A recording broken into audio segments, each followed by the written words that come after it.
Welcome to our continuing series, Interviews with Aurovillians. And today, I think we're on number 8 today. B, it's wonderful to have you. Namaste. So nice to be here, Marat. It's special to recall the best of our Auroville experience as we go forward. Because now we see many new people coming in, population surging. What are these new people like? Well, in general. In general, I feel very good about them.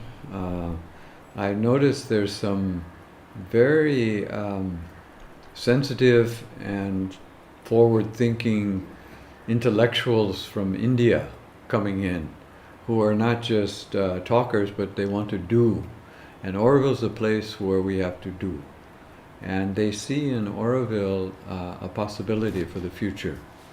Whereas, if they go into industry or the conventional things, it's not, they know what will happen to them and they know the way things are going. So they're ready to take the risk and they're ready for the adventure of consciousness. So that is very, very heartening to see.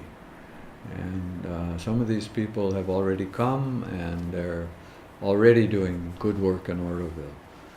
So I'm really hopeful for the future, because as we talked about earlier, we have the young people who some of them are so dynamic and so up to speed already that you can see, within a few years things are going to really move. And then together with these other people who are coming in, I see it's very positive. It's very, very positive. I mean, some people worry about people coming to settle down. They see Auroville as a comfortable place, maybe to retire or something. But we all know Auroville is not for that. Auroville is not, I wouldn't even call Auroville as a place to live. It's not just another town. It's an experiment. And when you come to Auroville, you don't live in your house and have just your family and do your things. No, you're part of a community. And you're part of the experiment, and you really have to participate, and not just live your life as if you were living anywhere else. It's not possible. And I think the dynamic of the community is coming to the point where people realize that, and if they don't want that, they leave. It's a good point. I have seen the opposite, though. Mm-hmm. I've seen people who are very, very territorial, mm-hmm. and you don't even go in their place, or they'll chase you out. So that does have to change. Well, we've always had some of those people. You see, there's always been a percentage of those people. True. True. Like that. But because I don't think there are any more now than percentage-wise. Okay. Given that we have 3,000. Yes. So. Is that the population now, 3,000? Yes. Formal members. But of course, Auroville is running at about 10,000 because of all the employees and visitors and interns, volunteers. Mm-hmm. So Auroville's really a global village of 10,000 at this point. I remember when there was a lot of problems with housing. Yes. Has it cleared up a bit? No. I think it gets worse. Because and the housing that's coming in, some of the housing, to my taste, is mm-hmm. not appropriate for Auroville, because these are housing blocks. I've seen them. That are, conventional, and certainly they try to do a few little cosmetic things from the eco point of view, but not enough. Not enough, because the wastewater treatment systems, and to have places that require air conditioning and things like that, and don't do rainwater catchment, don't have solar hot water, all of these things. We just built in the international zone a permanent residence. It's called a permanent residence. It's part of the original plan. They wanted to put in about 6 to 9 of these residences. So they did a first one, and it was not well done at all. There were huge mistakes, and so it's quite it's a bit controversial, and we can't do that. We can't continue like that. And so they want to put 2 more, but we've said, okay, of course you can do 2 more, but they have to come up to at least a minimum eco standards. You have to take care of the wastewater. You have to do rainwater catchment. Absolutely. You can't put. They're putting these electric geysers into the into the bathrooms. They require a lot of electricity. They're to heat the water when we have all this sun. You can buy a Chinese solar hot water heater. We have one in International House. We had the first one in our house in Aurobindo. Good. We had one in Green too. Yeah. Yeah, and they're fantastic, and they have a little insulated tank. They have all the hot water you want. You don't have to make hot water with electricity, which is so wasteful. And also, those units are not cheap, and they're not reliable. They often break, and you'll have to keep replacing. So there's just one of the things, but there are many others. The walls have to be thicker to insulate. You have to have big overhangs for the windows.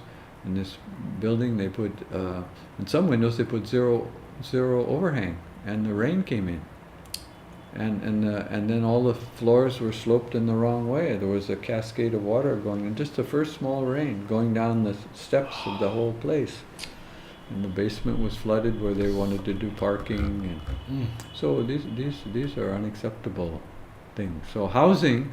I think we should do more experimental housing.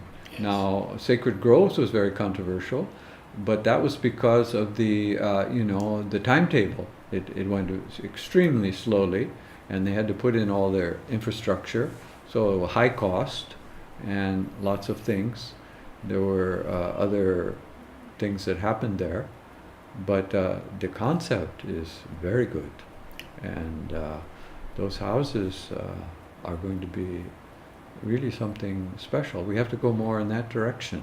Where is it? Where is Sacred Groves located? Sacred Groves is right. It's between Edinchavady and Aurobindo. So it's in. If you go to Center Guest House, there's a road goes right out into a field there, and that's where Sacred Groves is. And so it's behind that parking lot that it's the Matra Mandir parking lot over on Edinchavady Road. So it's in that section behind there. And there's a couple of other communities coming up back there. And what is the concept there for Sacred Groves? It's ecological? Yes. It's ecological, but it's also community-based. People, work together, and they have shared common spaces.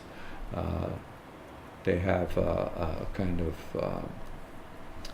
ethic about doing art and making the place beautiful, organic things. They're recycling all the water. They have a lot of very good features there. Of course, compost toilets, all of these things are there. Solar energy. Yeah, you should go see it. I will. Yeah, have a look. It's really worth seeing it. But it had issues, so people are a little down on that, because always the alternative things are hard to come by, because the infrastructure, the systems are all built to do the conventional things, and you more or less have to do it yourself. I mean, I had to build my own house in International House, a caretaker house, a temporary caretaker house.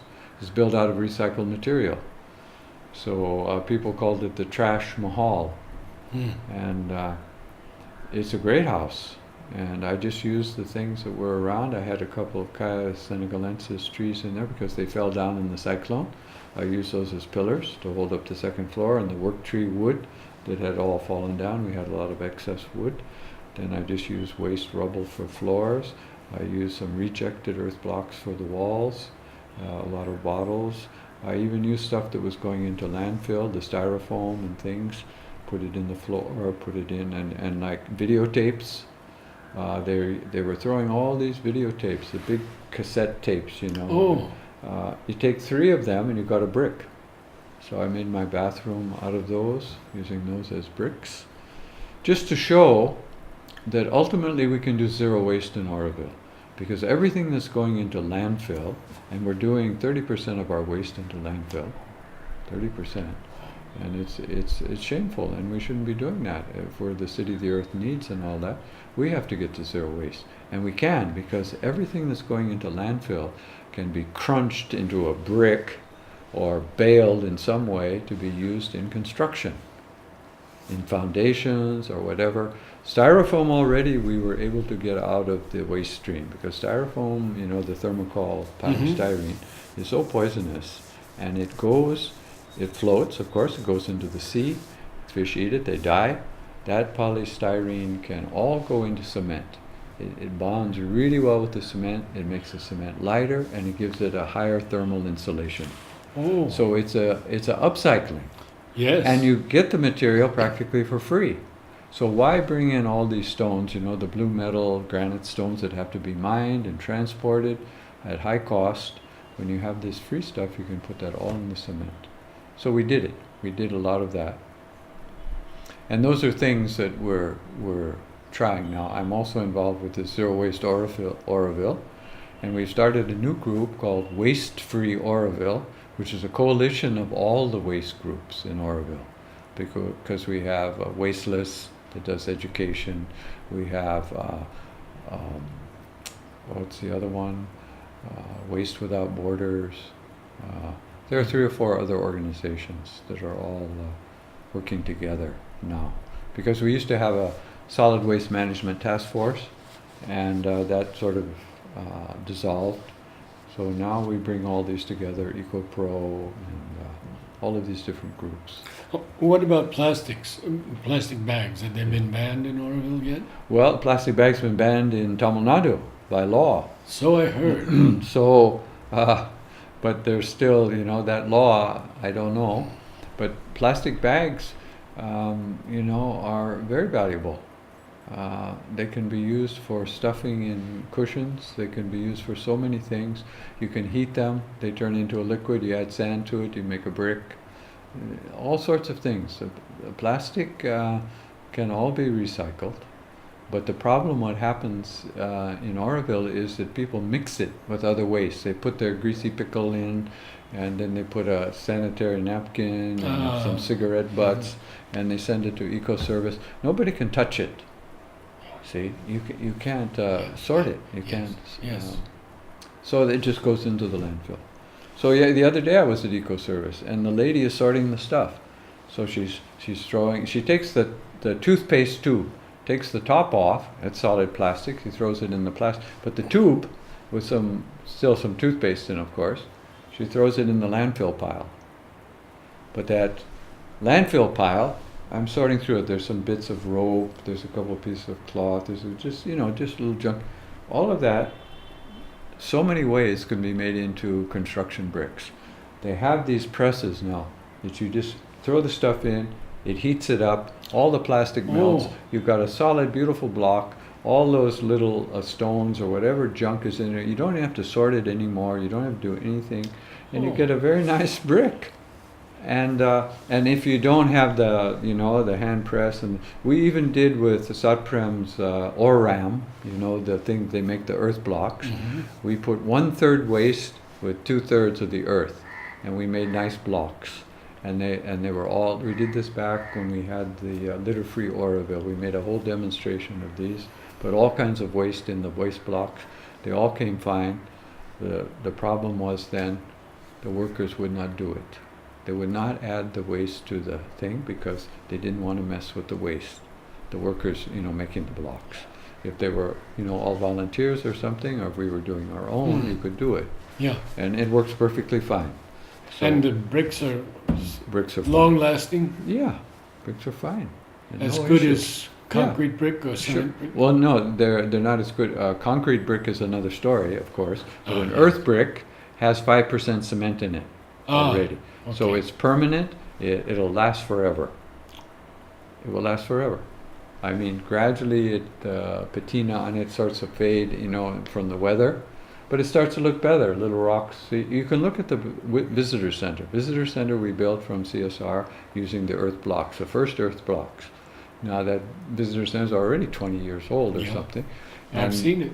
You've seen those blocks that have been in full sun, full rain, Mhm. full monsoon for already 20 years. You see exactly the condition. And it's good, you know, it's a very good source. So, the waste is wealth. I mean, it's just being recognized. But how do you get it to be put into bricks? If workers won't do it, how? We have to do it. We You have see, to do because it, that's another right. question in Aurobindo. The Aurovindians have to Yes. do the work. Labor is the age of labor is over, I think, almost for Aurobindo. Mother didn't want servants. No, absolutely She not. never wanted servants. And you see, but the cost of labor has gone way up. And not only the cost, but you know, the administration of it, the labor laws, what you have to provide for workers and all that. It's all good. I'm not saying it's not good. Yes. But Auroville is not that kind of a place. Auroville is not a business.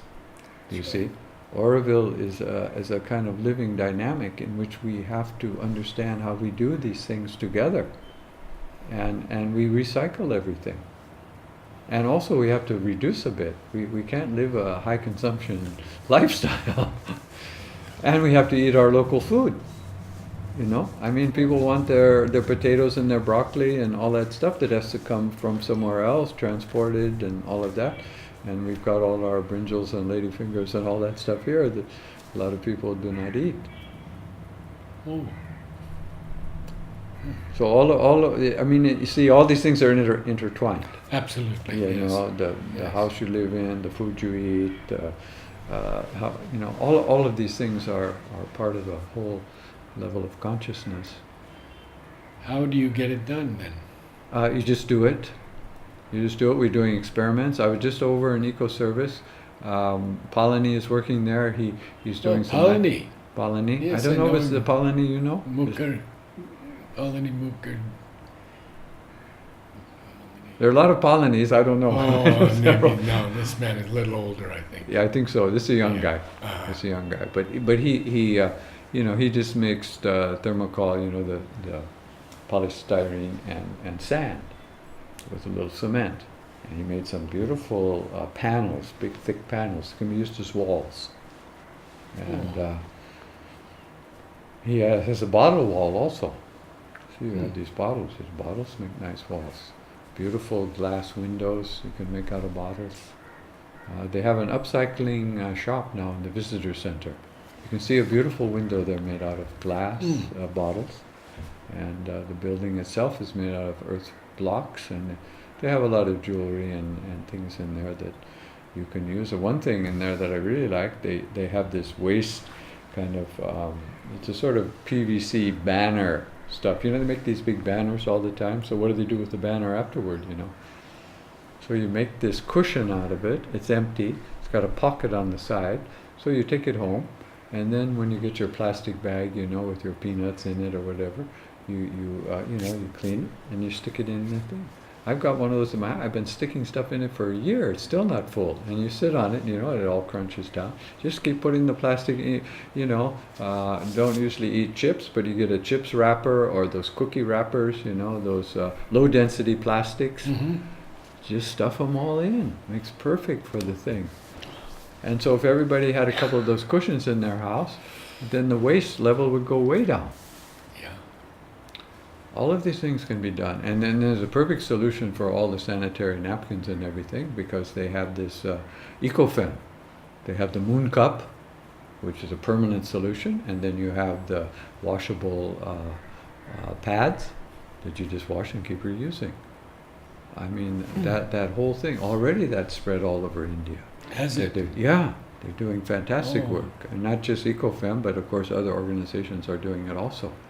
But that will really help, because that waste, because it has blood, attracts all the animals. And at the Eco-Service, they have to put it in a space where it's locked up, because they can't put it out in just bags around, because the animals attack it, the dogs come, and they just rip it all open, and the rats, because of the smell of the blood. Oh, sure. So But all of that can be easily solved. All these things can be solved. Other than yourself, who are other pioneers in this work in Oroville? In the waste? Waste recycling. Well, we have Oak. Oak is amazing. She's a Korean fashion designer, and she makes beautiful things out of all sorts of waste. And they did the Trashin' Show. I don't know if you were able to attend this Trashin' Show. No, I heard about it though. Trashin' Show is a phenomenon. So beautiful. And very much of a community celebration, but people go and they enjoy, but then they don't, this year though, we put in a lot of information about all the groups and how to recycle and all this.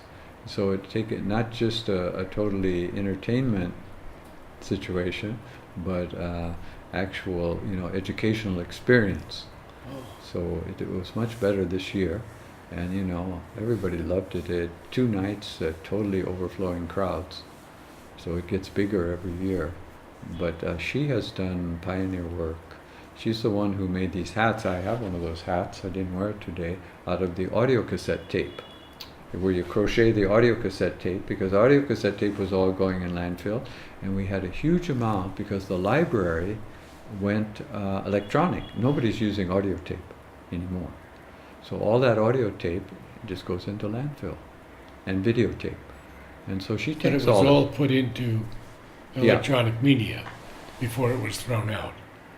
All these yes, rare things yeah, and all yeah. that. All those rare things were Yes. saved, Yeah. and Right. music now. You have your MP3 player, you have it on your phone. Sure. You don't use it, but in my hat, I have John Lennon's "Imagine" on tape. Oh, that's And I can wonderful. hear it on a hot day because you have sweat, and it interacts with the tape, and you hear John Lennon. He says, "Imagine all the people." Ha ha ha. So Oh, that's wonderful. all these things are there, Yeah. and it just takes a little imagination. Yeah. And, Have any other countries picked up on some of Oroville's recycling ideas? well, I think a lot of them are even ahead of us, but now because of the internet, all our stuff is out there on the net, and we take advantage of that. There are these zero waste networks already, and we belong to some of them. So all what we're doing is there. So we're sharing that knowledge, and it's going very fast. But cities like San Francisco claim that they're zero waste already. They're not doing any more landfill. They stopped landfill completely. They put in some very stringent fines. Mm-hmm. They force people, and they charge you money for the collection, but they're able to claim zero waste. Seattle is getting. So one close. has to sort out one's Yes. materials. Yes. Yes. And if you don't sort it, then they won't take it, and they'll charge you some terrible amount of money that then you do sort it. Fantastic. So these are all, they're, as we say, matters of consciousness, but the waste thing is still a thing that people haven't got to, Some yogis are up there, and they're not grounded, and maybe they will throw their wrapper. Can't throw that wrapper anymore. In India, you throw everything out the window, out the train, over the wall, everything has to stop. In the old days, I remember in India we didn't have any problem in the 70s because all the goats were there, the crows, the rats, the cockroaches, they ate everything. But they can't eat the plastic. They can't eat the Tetra Paks. Right. Tetra Paks are so strong. My roof, I use as a shuttering inside the Tetra Paks because they grind them up over in Gujarat, and they make these beautiful roof sheets. We also made a dormitory out of them. So they just compress it and heat it, so all the plastics and the aluminum inside, all the glues, they all melt, and you get this sheet that is waterproof, lightweight, no termites will eat it. It's fantastic. Perfect solution. But most Tetra Paks now are going into landfill, and they'll never break down. Yeah. But now we made a roof. We just made a roof with my godchild Bhakti. We made a roof in Aurobindo for her motorcycle shed, out of Tetra Paks. You just take the Tetra Pak, flatten it, use it as a shingle. See, one after the other, and just nail them on. We just did a whole roof. They come in different sizes, or No, basically one size. One size. They're all one size. Fantastic. Yeah, and see, and if you just flatten it, you've got a double. You've got double. See, it's strong. In Discipline, they made a shed. They opened them out, so you have that aluminum side, and then you have the colorful labeled side on one side. But I think that's a little too thin, and they didn't do it very nicely. They sort of sewed it together with wire. It's a little sloppy. But the one we made with Bhakti is really nice. We doubled it. We just doubled it, and then you just use the shingle technique, you know, and it looks good. Nice color, inside and out. Won't leak, doesn't leak. It went through the last rains. It's very nice. So, and people have made bags, you know. Manju has made bags at these different units. They were making these carry bags, and the Tropicana orange juice, you know, was the outside of it, and they sewed the cloth around it. And you know, it's lightweight, it's strong, because those Tetra Paks are you know, it's an engineering marvel, but eco-disaster. Is this your major work now, basically? Well, it's one of my favorite things, but I still have some caretaking to do there a little bit in International House and then International Zone. We have some projects going. We're trying to do some fencing and still planting trees, different things like that. And then, you know, the Matra Mandir work, and then groups are coming often, you know, student groups and stuff. So we give little talks. No, it's very full. Very full. It's a nice life. I'd like to ask you your feelings on where is Aurobindo related to spiritual transformation, at least to human unity?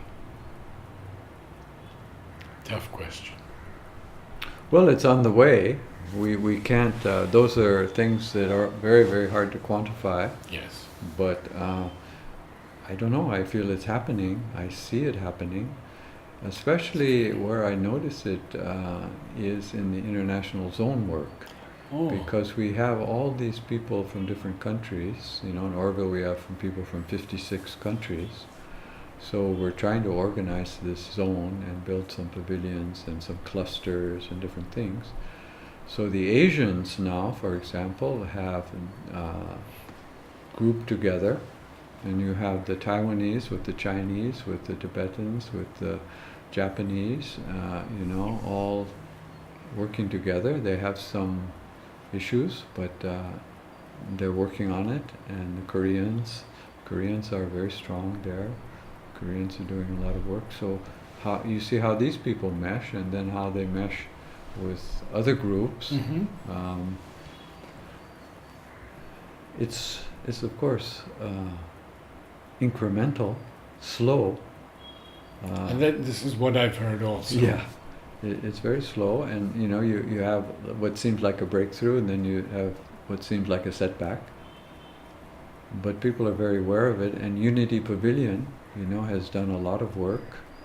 And they've you know, they host everybody, and they've done a lot of community work too. They've shifted a little bit away from the international aspect somewhat, but you have the peace table there.